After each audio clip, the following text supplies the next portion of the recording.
منذ أن أعلن القضاء السويسري بعد 10 سنوات معركة 10 سنوات معركة ما بين أحرار جزائريين ولوبيات من العصابة وأخرى غربية وسويسرية كانت تريد أن تغلق ملف نزار إلى الأبد، وقد أغلقوه في 2016 و2017 لولا أن كانت هناك صرامة وكان هناك تتبع وكان هناك صبر حتى أعيد ورفع إلى أعلى هيئات القضاء السويسري الذي قال بأن اتهم نزار بأنه متواطئ في جرائم حرب وجرائم ضد الإنسانية. لأول مرة في تاريخ أوروبا وتاريخ الغرب كله في الحقيقة أن توجه محكمة وطنية تهم جرائم حرب وجرائم ضد الإنسانية إلى وزير سابق ووزير دفاع بالذات وعضو رئاسي كما كان يسمي نفسه، خالد نزار الجزار الإجرامي كما يسميه الشعب الجزائري.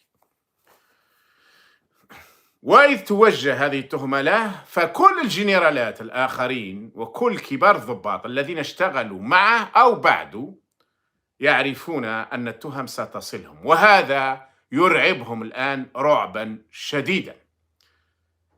فتوجيه التهمة لخالد نزار يعني لكبيرهم الذي علمهم الذبح وعلمهم القتل وعلمهم النفاق والكذب، وبالتالي فإن الجنرالات الآخرين كلهم سيلتحقون.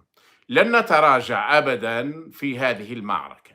شرط واحد ينقذكم وهو أن تسلموا الحكم للشعب الجزائري وتطبقوا المادة 7 و8 كما أعلن كبيركم الذي أقبرتموه الآن قبل 3 سنوات قبل أن يتراجع عن ذلك. شيء واحد يوقف أحرار الجزائر على متابعتكم واحد بواحد، اسم باسم، جنرال بجنرال الذين شاركوا في الحرب القذرة.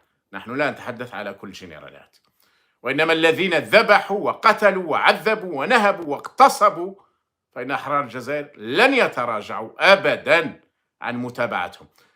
شرط واحد هو أن تسلمون الحكم للشعب الجزائري، حينها قد يغفر الشعب الجزائري لكم وحينها سننصاع لإرادة الشعب الجزائري. أما وأنكم تتحكمون في البلاد وتراوغون وتتلاعبون وتتصلون ببعض الناس وتشترون ذمما، فقد تستطيعون شراء بعض الذمم أو إغراء بعض الناس أو تخويف بعض الناس أو بعض أولئك الذين تعبوا فيريدون ربما أن يعودوا للبلاد. تستطيعون ذلك، ولكنكم لن تستطيعوا أبدا شراء كل أحرار الجزائر، ولن تستطيعوا تخويف كل أحرار الجزائر. سنستمر في هذه المعركة إلى آخر نفس، إلا إذا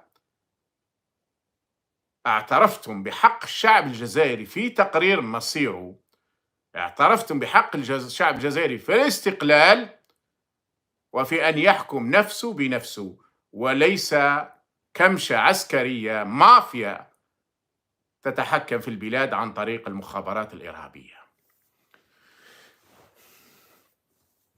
تعرفون أنتم يدعمكم الغرب والشرق، تدعمكم فرنسا والولايات المتحدة ودول غربية أخرى، كما يدعمكم الروس والصين والترك وحتى القطريين والإماراتيين والسعوديين والسيسيين والمصريين وغيرهم. الجميع ينهب وطننا، إما نهبا ماديا مباشرا أو في مصالح سياسية واستراتيجية. لكن أحد كبار داعميكم الآن هو في خصومة مع داعميكم الآخرين. بوتين الذي غزا أوكرانيا يجد نفسه في وضع سيء وسيء جدا، وسنتابع هذا بعد في النصف الثاني من حديثي هذا. وأنتم خاصة في الفترة الأخيرة كنتم قد مضيتم معه بشكل كبير.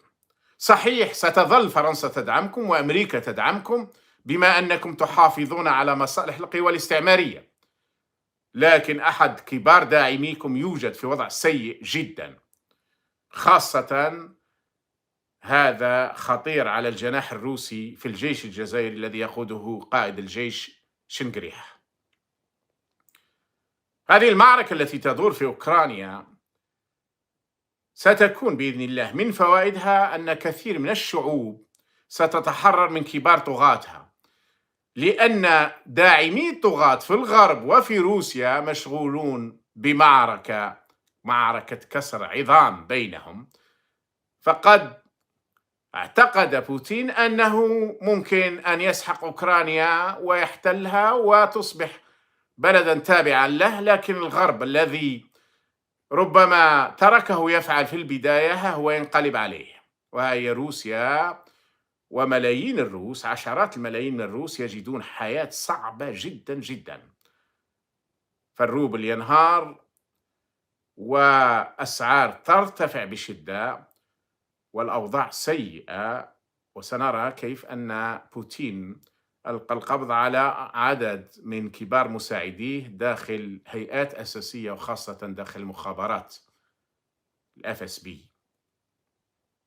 لأن لحد الآن فشل بعد اليوم 18 يوم يبدو أو أكثر، فشل في دخول كييف الذي كان يعتقد الغرب، كل الغرب كان يعتقد أن بوتين سيدخلها في خلال 3 أيام، وكان بوتين يعتقد أنه سيدخلها في خلال 48 ساعة.